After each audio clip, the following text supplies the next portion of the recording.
अस्सलाम वालेकुम। आज हम बात करेंगे हार्ट अटैक के मतलब 3 दवाओं की तशरीह करेंगे। सबसे पहले पराट्रामेलम, फिर एकोनाइट और फिर आर्निका कि इन को किस किस हालत में इस्तेमाल करना चाहिए।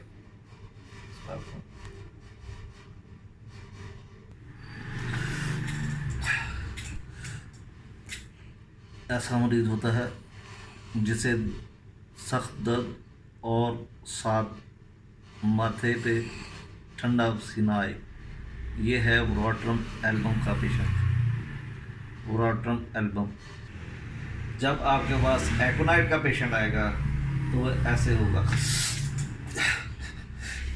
यार डॉक्टर को ले जाओ यार, अस्पताल ओ यार, मरीज जान बचाओ यार, मरीज यार फटाफट करो यार, फटाफट करो चलो। अब हम बात करते हैं आर्निका के पेशेंट की कि जब आर्निका का पेशेंट आता है तो उस वक्त उसकी क्या कंडीशन होती है। आर्निका का पेशेंट बिल्कुल ऐसे होता है।